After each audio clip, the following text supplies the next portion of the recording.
The following program is underwritten by Barlow's Clam Shack, located at 856 Scenic Highway in Bourne. Barlow's Clam Shack, where the seafood is always fresh.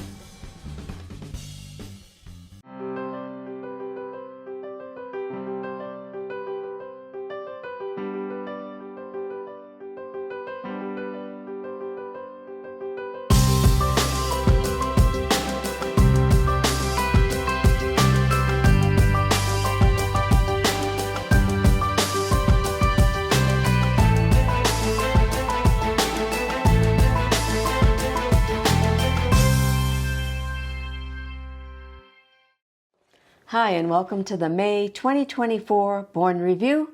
I'm Susan Barlow. First, for some headline news and announcements.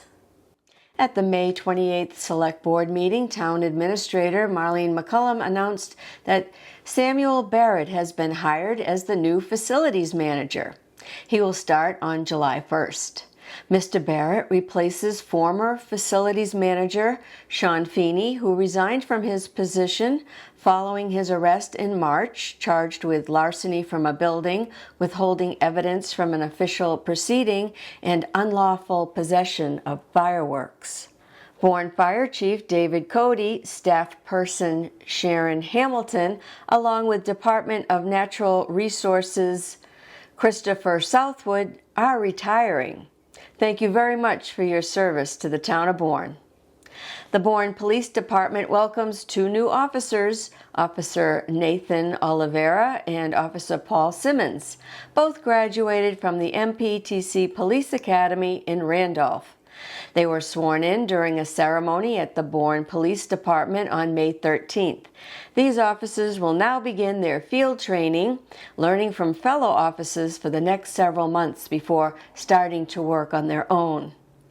Also on May 13th, the Mass DOT held an in-person update on the replacement of the Sagamore and Bourne bridges in the Bourne Community Building.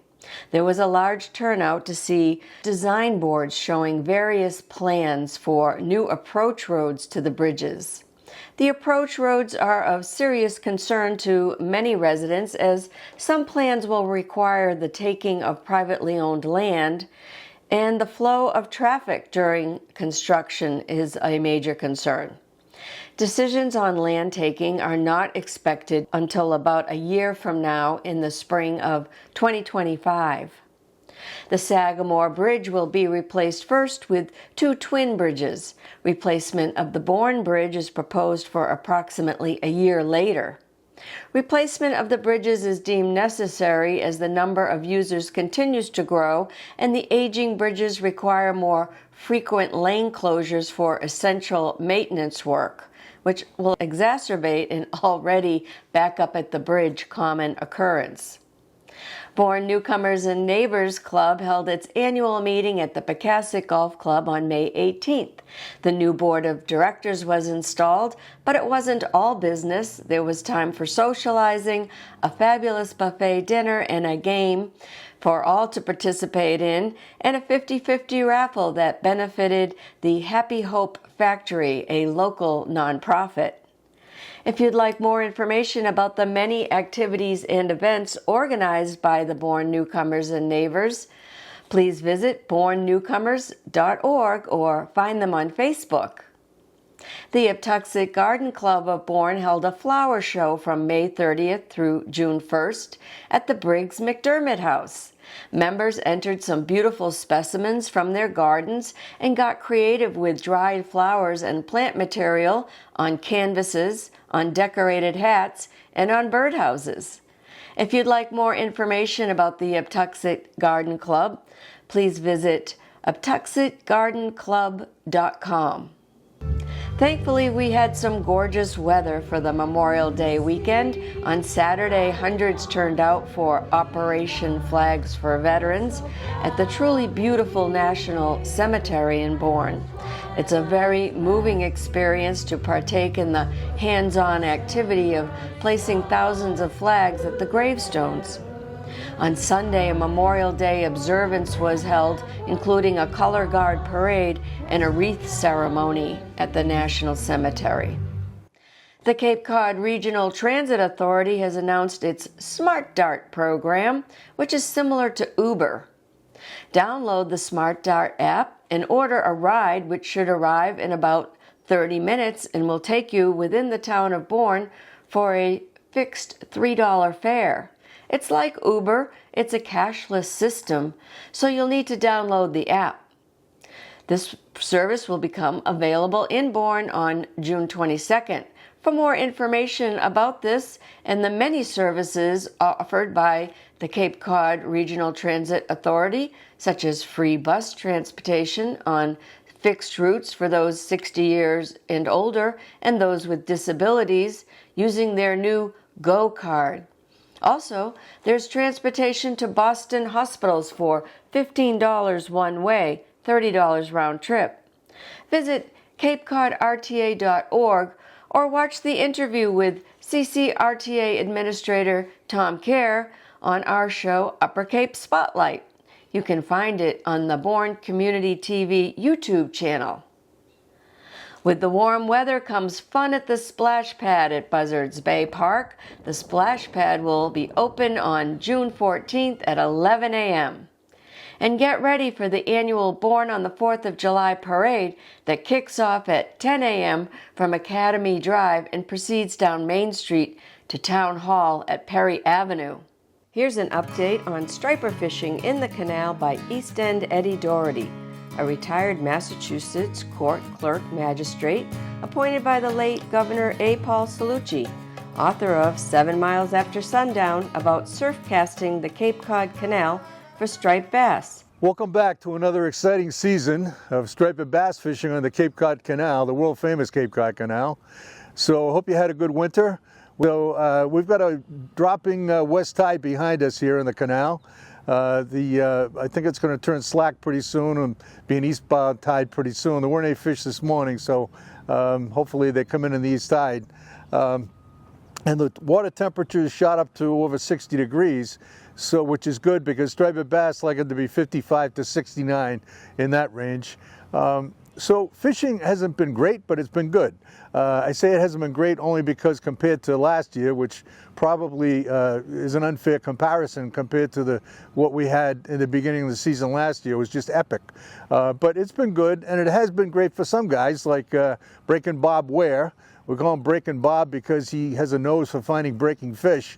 And he caught a 28-pound striper with a white fish lab, and then a few days later he caught a 26-pound striper with a canal killer, a Hurley green mac canal killer, and they were both measured out to 42 inches. And Bob's a great fisherman, and he's been doing very well. Kenny Nevins caught some fish, including a 35-inch the other day when he was standing next to me, and it was a fat 35-inch. The boys this summer were out. Hollywood Petrarca and Paulie the Painter Gravina both caught 35-inch fish on white swatters around Mid-Canal. Mid-Canal's seen a lot of action, probably the most action, maybe equal to the West End. And Bill on the Grill Produce has been traveling with his wife Tina, but as soon as they got back, Bill got off the plane, got here, and he caught a 34-inch that was a pretty fat fish. So it didn't take long for Bill to get back in the swing of things. And so a lot of guys have been catching fish. John Doble, Mashpee Mike Larea, Jimmy Kelly, Bull McKinnon, Al Mazzico, and California Joe Gray. They've all been catching fish. Ben Sivanen lost control after track after his 10th fish the other day, and he was using a white magic swimmer, which is a very popular lure in the canal. He caught those fish on a west flood tide, and the biggest fish he caught that day was 45 inches. So that's a big striped bass. It was an interesting story with J.P. Avila from Marlboro, nice guy. I think he's about 20 years old. He caught his first striper of his life on the canal, and that day he caught 7 striped bass. The first one he caught was 37 inches, which is a nice fish, especially when you're starting your career with that being the first fish he caught in the canal. And he was using canal bait and tackle, 5-ounce green mac shad, And I think the largest one he caught that day was 38 inches. So congratulations to JP. Mark the Preacher McNeil he caught so many fish one night. I was coming in about 3 in the morning. He was leaving, and he was fishing all night. He caught so many fish he was exhausted. He could hardly lift up his arms. We call him the Preacher because he ends every conversation with "May God bless you." And you know, I can take as many blessings as I can find. So that's fine with me. I was fishing next to Steve Colleran, a Vietnam era Marine Corps veteran, great guy, and we're both jigging. I had a white Hurley Canal Killer on, and if you don't know what jigging is, it's fishing on the bottom with a heavy lure. Mine was 5 ounces. Steve's using a Algags, and they're soft plastic jigs, and so you bounce them off the bottom, and mine had a paddle tail on it, so you activate it in the current. But anyways, we're using jigs in the bottom, which is usually a really good method to fish. But while we're doing that, all of a sudden the fish start breaking in front of us. Now they're on the top, and some decent sized fish, and they're only 20 yards away. It was like waking up into a happy dream, and all these fish are breaking. So I didn't have time to put a pencil on, which is what you normally would use to fish on the surface. So I just threw my Hurley Canal Killer right into the middle of this pack, and I kept reeling very fast to keep the reel high in the water column. And then I activated the paddle tail through it and caught a 35 inch. And then Steve caught a fish about the same size. So the Hurley Canal Killer is really a very versatile lure, and I was happy to have that on. Jack Barton, a great guy, Finnish carpenter, nice guy from Berkeley. He caught the other day some slots and bigger. He caught a 42 inch and a 48 inch striped bass. That's a big fish. And he was using a colorless fish lab. He was all on the bottom on a west tide near the west end. And Jack's a great guy, so I was happy for him. 48 inches is the biggest fish of the season so far as I know. My tip of the month is about carabiners. I love carabiners. I have them about this big, and I clip them on my surf belt. I clip striper gear on my surf belt, on my surf bag, on my bike. It's nice to attach things you need there, and especially things you're going to be taking off. And so it's really good. I've used them for years. I see other guys using them. And just be careful when you clip it on, though. They have a tendency sometimes when they close, they don't close completely. It looks like it's shut, but the spring brings it to the end, but it doesn't close properly. So just make sure when you clip it, it closes properly and it looks right, so you don't lose any of your gear. So until next month, catch a big one. Want your nice canal catch mentioned? Email the details to eastendeddie789@yahoo.com. Now for our top stories. Our town election was held on May 21st, and the results were unusual and historic. It's historic because now 4 of the 5 select board members are women, leaving Peter Meyer as the only male board member. Mary Jane Mastrangelo was re-elected to the board with 848 votes and was the top vote getter on the ballot. Former planning board member Jean Azarovitz won her seat on the board with 643 votes, beating out contenders Daniel Deegan, 565 votes, and Jack McDonald, 375 votes. The other female board members are Melissa Ferretti and Anne-Marie Sarunian. The only other race in which there were more contenders than seats available was for the Bourne Recreation Authority. Mr. Louis Gallo was re-elected to the board with 763 votes, and Mr. Robert Buckley III earned 665 votes to secure a seat. The other 2 candidates were Christopher McCarthy with 574 votes and Joseph Kusevic with 320 votes. What's unusual were the number of write-in candidates. 180 different people received write-ins for positions that either had no candidate or an uncontested incumbent or a very small number of candidates. 40 people were written in for the Board of Health alone. Dr. Miguel Prieto received the most with 176 votes and Margaret Reale with 142 votes. 33 people received write-in votes for 1 spot on the Board of Trustees for the Bourne Veterans Memorial Community Center Veterans Trustee. Diane Flynn got the most with 10 write-in votes. No one ran for the open seat on the Jonathan Bourne Public Library Board of Trustees, and 25 people had write-in votes. Amy Sharp won the position with 129 write-in votes. Carrie McRae was re-elected to the Bourne School Committee with 551 votes. No one turned in papers for the other open seat on the school committee.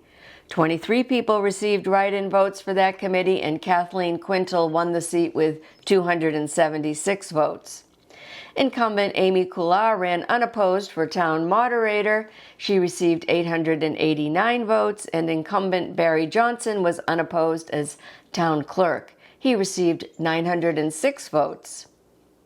Susan Schmidt retained her seat on the Board of Trustees for the Jonathan Bourne Public Library with 786 votes. Incumbents Daniel Doucette, 742 votes, Catherine Walton, 716 votes, and Christopher Farrell with 714 votes all retained their seats on the Planning Board. William Dusty Meyer won his seat as the non-veteran representative on the Board of Trustees for the Bourne Community Center. Thank you to all who ran, to all who voted, and congratulations to all who won.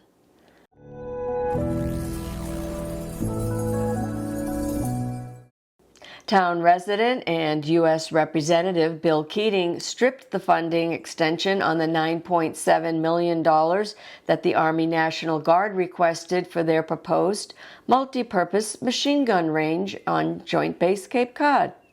The funding was part of a bill under consideration by the U.S. House of Representatives Armed Services Committee.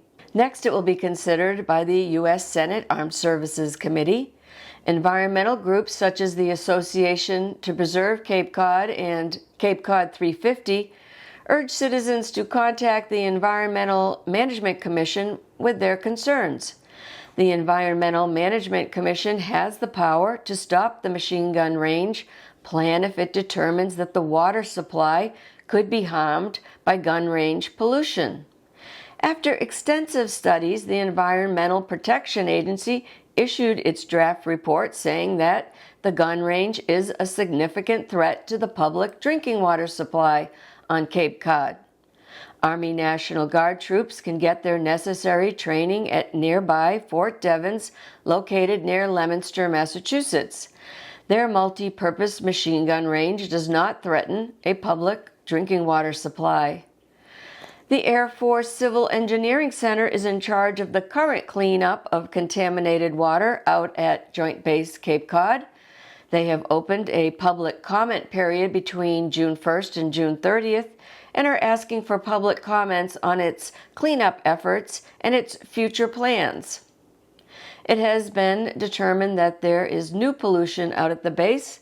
The pollution was believed to have happened long ago by firefighting chemicals, but has only been recently discovered. This pollution consists of PFAS, which stands for per- and polyfluorinated substances, also known as forever chemicals. Thus far, 1,300 homes have been provided municipal water connections to replace private wells to ensure the protection of public health from the Joint Base Cape Cod groundwater plumes of pollution. Systems such as extraction and reinjection wells to remove and clean contaminated groundwater are expected to operate for more than 30 years to achieve cleanup goals. The Air Force Civil Engineering Center has posted related documents on its website for the public to read. Email douglas.carson@us.af.mil. Here's what's happening downtown. On May 7th, a ribbon-cutting ceremony was held for the grand opening of Fishing for the Mission 22, a resource center located at 47 Main Street. Fishing for a Mission 22 is a nonprofit founded by veteran Harold Skelton and is dedicated to supporting veterans and combating the tragic epidemic of veteran suicides. Since the onset of the global war on terror in 2001, over 7,000 brave military personnel have been lost to combat.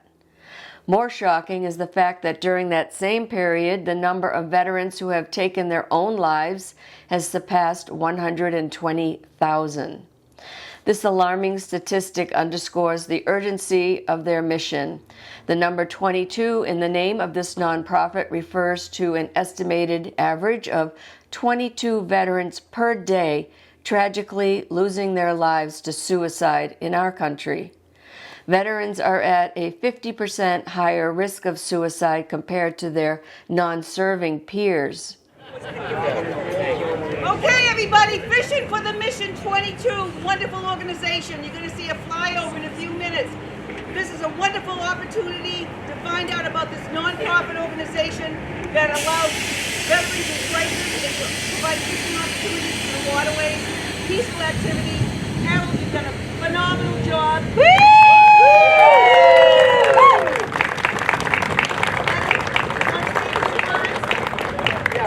We'll be brief right now. I know most of you are going to the party, but I want to thank everyone for being here. I love Buzzards Bay. It was hard to move here. I'm not originally from here, so Buzzards Bay's taken me in. I've made so many friends and people I could even call my family here on the Cape. And it's been a long 2 years, and just about 2 years ago and now, me and the kids were just getting done working DoorDash to start all this. So it was pretty cool to be here, standing here in front of people.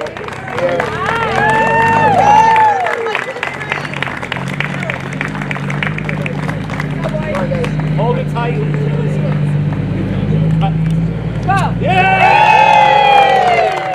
Another ribbon-cutting ceremony marked the grand opening of Grill and More, a new Lebanese and Mediterranean-style restaurant located at 340 Main Street.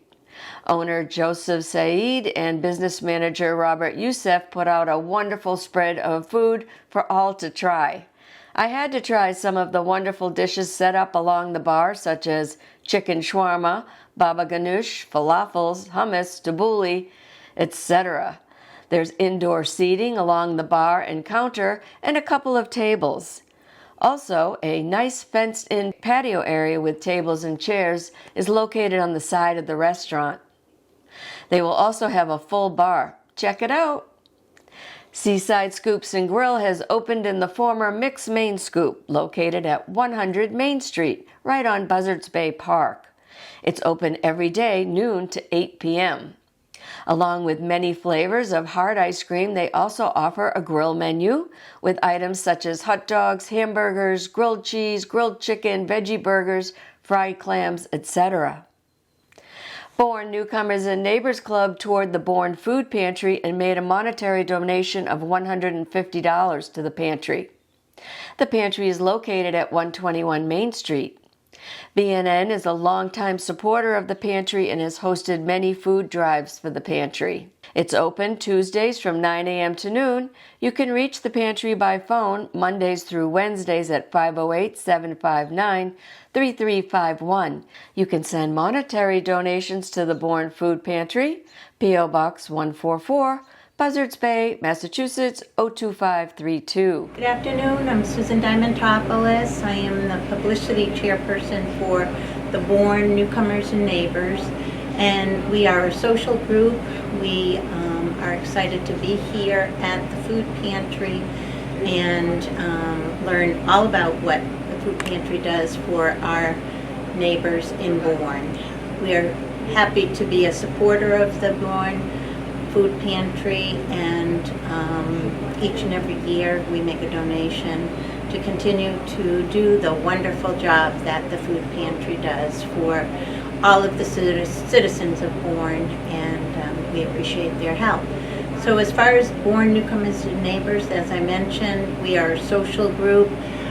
We have things like pickleball, people interested in pickleball. We have social dinners, and at the dinners sometimes there's things like bingo and going to different restaurants and areas in the town to not only provide our members with a fun time but also support the local businesses in the town.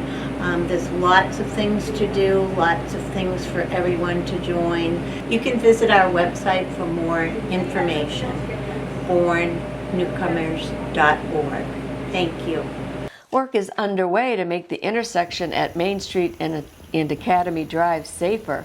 They want to slow traffic which can enter Main Street at high speed coming from the Wareham direction and make the crosswalks safer and more noticeable by combining crosswalks into a large crosswalk with a different color and texture.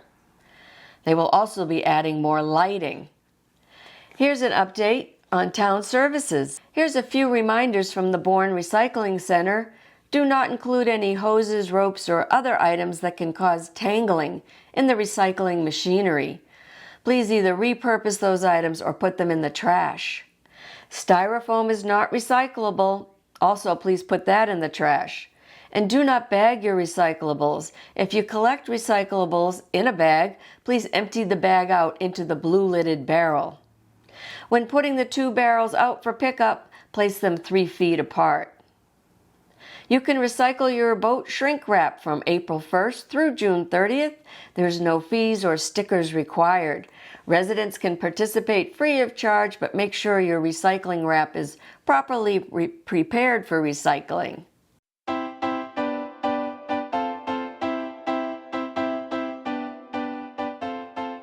Hey everyone, it's Area Finn, Library Director. Hi, I'm Kathy Fox Alfano, Library Trustee. And we're here with what's happening at the library for the month of June.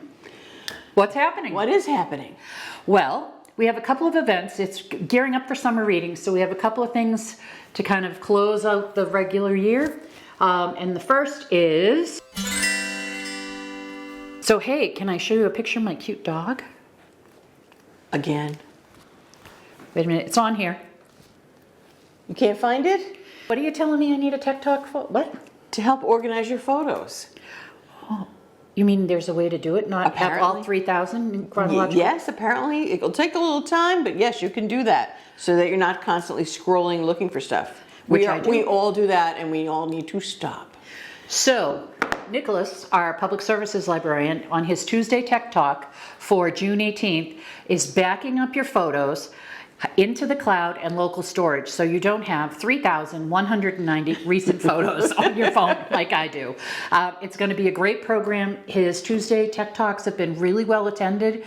He's just got a great way about presenting the information. There's no question it's too dumb. And I kind of feel like when I show him this, that I have 3,190 pictures, that he's going to ask me to attend. So definitely it'll be a worthwhile program. Tuesday, June 18th from 2 to 3. Wow. So important. The Wednesday afternoon readers will not be meeting in June. Okay. Why? Come on. Why? We're closed for Juneteenth. So what could we do instead on June 19th? The Bourne Historical Society is having an event at Uptuxet, and it is the reading of Frederick Douglass's famous speech by several people. It's a celebration. There'll be food at Uptuxet on Juneteenth, which is June 19th. And if you're familiar with Nicholas, our new public services librarian, he's volunteered to do some of the readings, and he has a great baritone voice for that reading. So, And I am too. there you go. All right. Yeah. What else is going on? June 20th, there is an empathetic communication in dementia presentation. Which our dementia series has been really well attended. Yeah. And I think it's very difficult for people to not lose their patience, to not lose their temper, to not say, I already told you this. So this workshop is going to maybe give you some skills to help you with that. Right. Who's it sponsored by? Ellen McCabe, she's the clinical manager of the McCarthy Care Center. It's brought to us by the town of Bourne and the Public Health and Wellness Division of the VNA in Cape Cod. Registration is required online. Okay, very good. And where do you register? BourneLibrary.org. There you go, or just come in. On June 26th at 2 p.m. is a author you may have heard of if you live around this area. Her name is Terry Arthur, and she has 2 books that are really interesting. One is called Fatal Decision. It's a World War I book about a nurse, Edith Cavell, this nurse going about saving soldiers under the very noses of the German command. And then the second book is called Power Failure, another nurse's story. in February of 2013 brought Nemo, a blizzard and hurricane that simultaneously hit the East Coast, causing the most devastating storm of the century. Okay. And again, you can find out all the information, register for any of these events on our calendar. So our final, the favorite thing in the month of June, kickoff to summer reading. Yay! So our kickoff dance party is June 27th at 1 o'clock. It'll be the usual cast of unsavory characters. We have Bubbles, we have a DJ, we have people of all ages. Wow. So everyone have a great June. Happy Father's Day, happy Juneteenth, and see you at the library. Bye! If you're 60 years and older, the Bourne Council on Aging has lots of programming for you. A Veterans Coffee Hour will be held on June 12th at 9 a.m. There's Drum Circle held at 1:30 p.m. on June 17th, and Team Trivia with Rodney Weston held on June 18th at 11 a.m.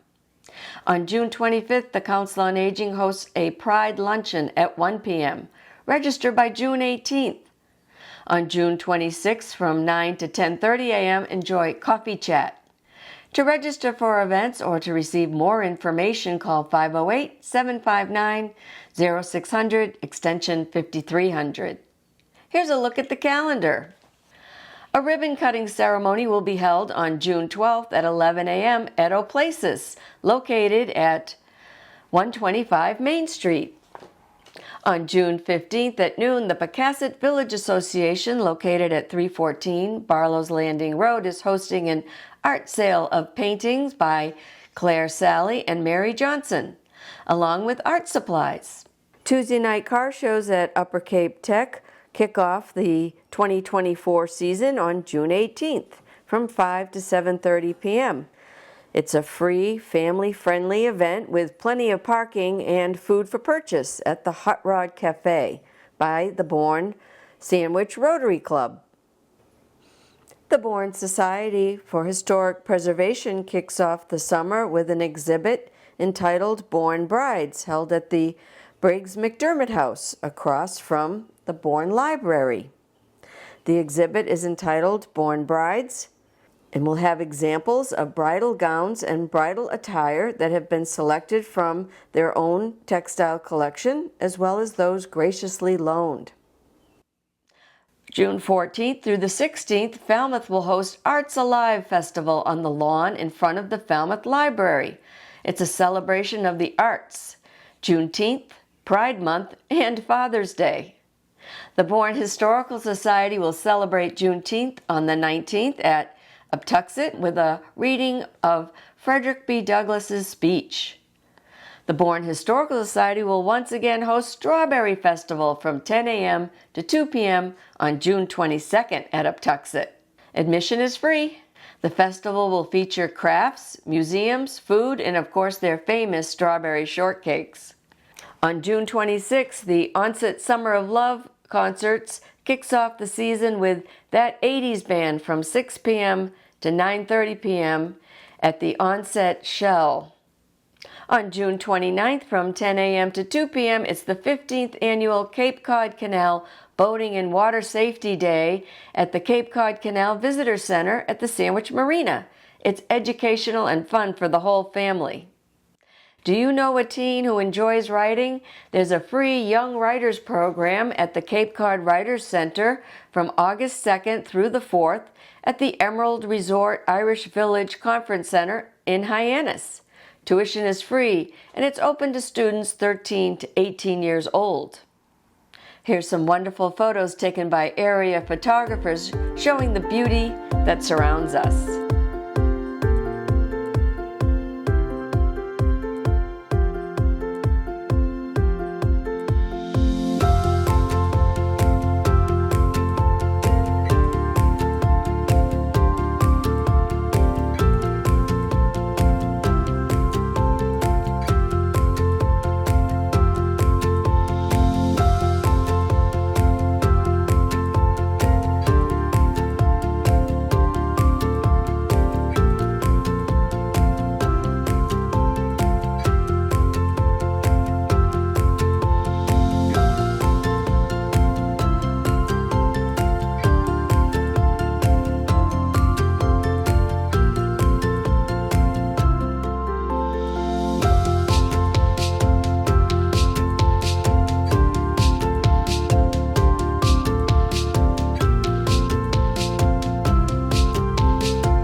up to date with what's happening in Bourne by subscribing to our YouTube channel.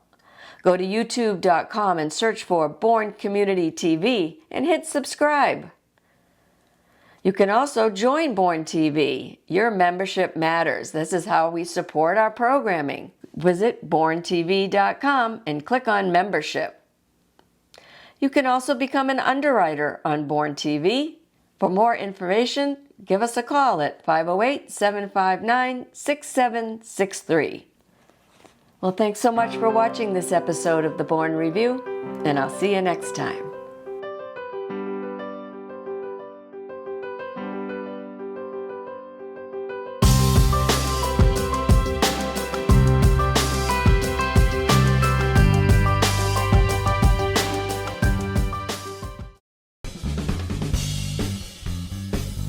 The preceding program was underwritten by Barlow's Clam Shack, located at 856 Scenic Highway in Bourne.